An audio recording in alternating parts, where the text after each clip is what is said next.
Today's episode is brought to you by Forvis Mazars. SoundCartel.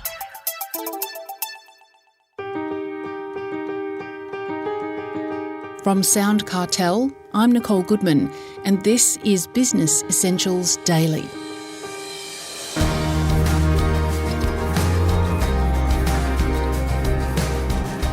It was 25 years ago that a young man walked into our recording studio to talk about his first best-selling book, 101 Ways to Market Your Business.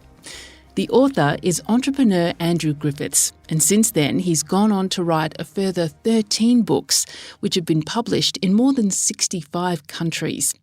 We've invited Andrew back to celebrate his 25th year writing books and helping others grow their businesses. Chris Ashmore asks Andrew to cast his mind back 25 years and explain the impact of the success of that first book.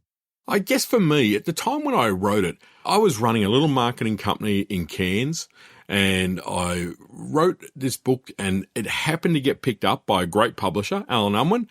And then all of a sudden I was the marketing guy and I was traveling all over the place talking about marketing. I was in the media, talking about marketing. I became the marketing guy 25 years ago, and it was like, I honestly didn't think anyone would read it. I never felt any great stress or pressure. So you can imagine the biggest impact was I was surprised that people read it. And it was a simple book, 101 Ways to Market Your Business. But it came out at a great time when Australian businesses want Australian authors, and I had a great publisher, and it started everything. 14 books later, I'm, 25 years of writing. None of it would have happened if I hadn't written that first book, obviously. Has much changed in business and marketing since you wrote that book?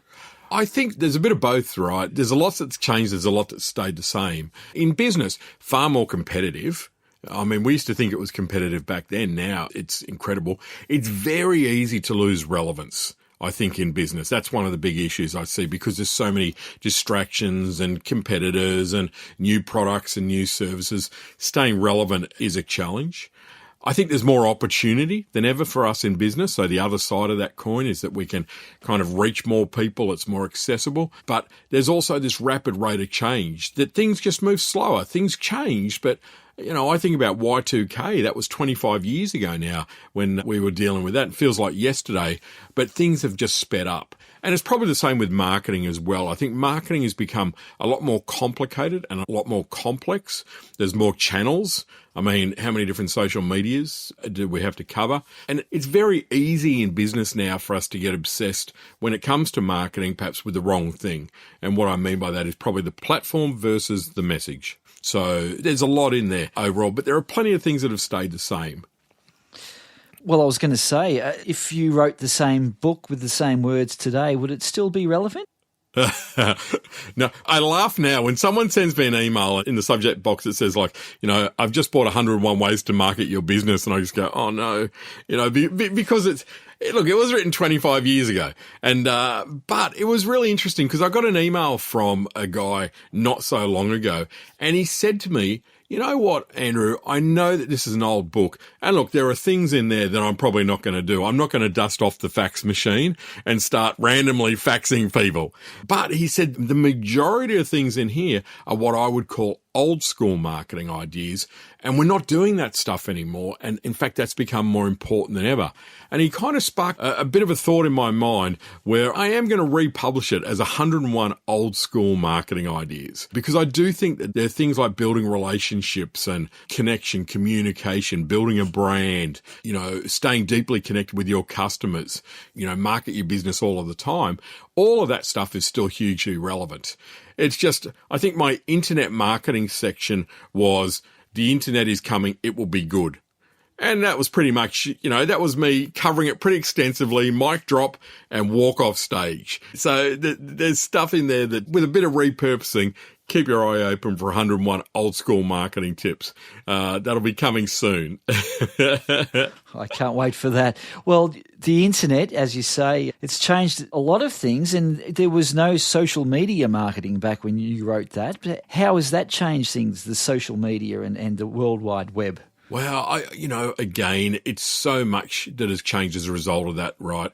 In terms of, from a business owner's point of view, it's got very complex. We've got so many different ways that we've got to market. And I think the level of sophistication of marketing required by business owners has dramatically increased.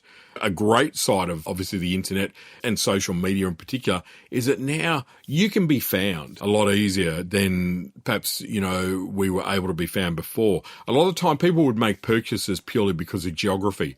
When you take geography out of the equation, all of a sudden you've got access to a much bigger market. And so for many of us now, it's so commonplace to be dealing with customers from all over the world. It's really not that big a deal. So the playing field became a lot more level. We had far greater opportunities. And if you were able to offer something unique and of great value, people could find you and they could buy from you, whereas in the past, it was a lot harder to find you. You remember the old yellow pages. Do you remember going back? Imagine how archaic does that feel? Pull out this giant phone book of yellow pages and be scrolling through it. So the bottom line is there, I think with the advent of the internet and predominantly with social media, it's made it easier for businesses, but it's also made it harder. And it's really changed the fabric of how we market ourselves as well. What advice would you give to a small business today, Andrew, that perhaps differs from what you would have suggested in that first book? I think that one of the biggest things for me is to really focus on the message, not just the platform. And marketing in many respects has become a little bit like a flick and tick. So as long as I'm posting on social media, as long as I'm ticking the box to say that I've done an Insta post or I've done this or I've done that, the reality is now more than ever, we've got to get the messaging right. So don't make your marketing just a tick box exercise. The other thing I would say is not to get overwhelmed with new tech like AI. AI is an awesome tool. It's a fabulous tool, but it is easy to go, oh my God, it's so overwhelming. And if you read the ads on social media, if you don't embrace AI today, your business is going to go broke. It is not. Right? But you got to be aware of it. You got to take small steps. Don't ignore AI, but, start using ChatGPT. Start making it a part of your business. And then the last thing I would say in there is now more than ever, the world is really rewarding and encouraging uniqueness. So you want to be able to really promote what makes you unique in your business. And that's such an important part. Chris, you and I have spoken about my latest book, which is Someone's Got to Be the Most Expensive. It may as well be you. That's all about being that business that charges the most because you're unique and what you do is so valuable because of your uniqueness.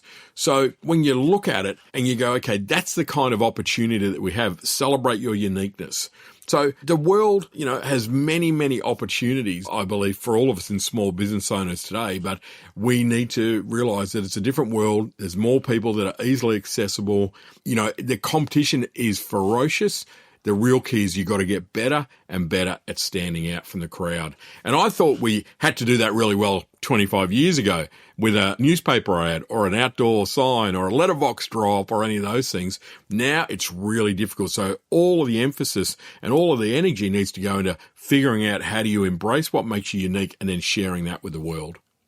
Well, looking to the future then, Andrew, where do you see the biggest opportunities and challenges for marketers in the next decade or, dare I say, the next 25 years?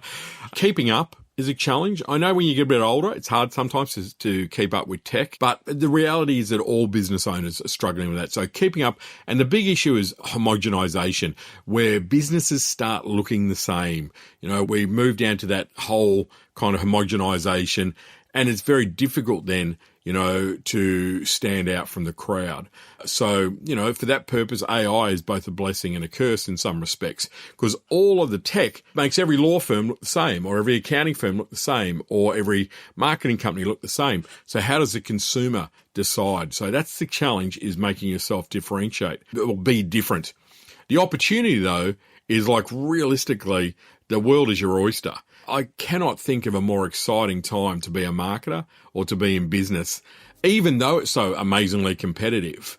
If you can do what you do better than the average business and you can, really highlight what makes you unique, people will find you, people will buy from you. And that's pretty exciting to imagine that we've got all these potential customers generally all over the world. Guess it depends what it is that you're selling, of course, but for many of us, probably the majority of us, the world really is our oyster from a business point of view. That was entrepreneur and author Andrew Griffiths.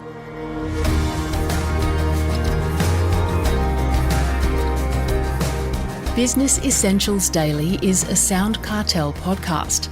Producers are Nick Schildberger, Chris Ashmore, Jeff Waters and myself. Technical production by Pete Letts. I'm Nicole Goodman. Thanks for listening. We'll bring you more Be Daily next week. SoundCartel. This episode was brought to you by Forvis Mazars. To find out more, visit forvismazars.com/au. That's FORVISMAZARS.com/au.